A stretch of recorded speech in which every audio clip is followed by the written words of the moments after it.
So one of the biggest challenges of teaching grammar in middle school is getting our students to care, right? Let's face it, most 12 to 14-year-olds would rather be scrolling through TikTok or whatever it might be than learning about the nuances of subject-verb agreement.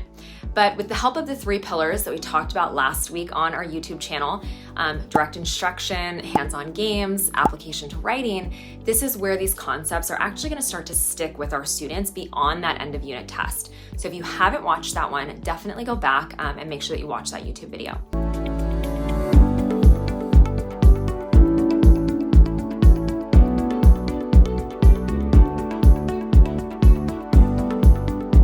But today I want to talk about this particular pillar, and that is direct instruction.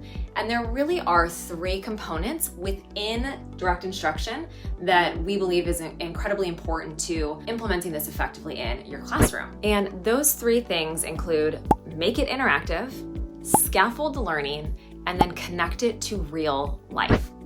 So in terms of making it interactive, direct instruction does not have to be a one-way street, right? We can have our students participate, we can ask questions, we can encourage discussion, we can even incorporate interactive note-taking. And it is incredibly effective when students are not only listening to explain a particular grammar concept, but that they're also taking guided notes, right? You can even do this Mad Lib style, where they're actively listening for, certain key words to add to their notes. And what's great about these guided notes is that they can then serve your students later on as they practice that concept in isolation with a practice activity or in conjunction with a writing assignment, right? So now I want to talk about scaffolding, right? When we use the standards as the North Star, these are going to be essential for scaffolding learning for our students. And when you dig into what language standards and grammar concepts we are actually supposed to teach to focus in on our particular grade level, you might realize that it really isn't that much.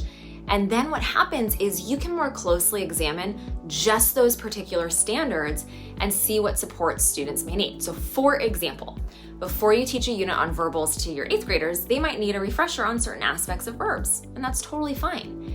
But then you can gradually increase that difficulty level so that students are better equipped to understand the difference between verbs versus verbals.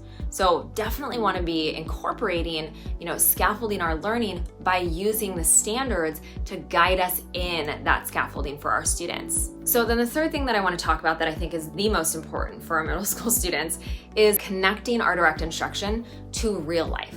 So it's important to not only give our students relevant examples, but also discuss why using correct standard grammar in their writing is going to be best to communicate with others as they head off into the workforce, right? Their next level of life. So I just want to give you some quick examples of, real world application that you can share with your students. Job applications, interviews, business communications, academic writing, legal documents, social media campaigns, right? It really is everywhere.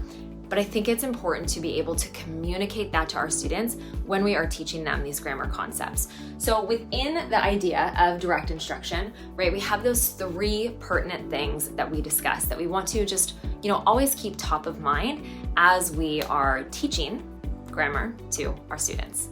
All right, if you liked this video, definitely make sure that you share it with fellow middle school English teachers and hit subscribe where you're watching this video.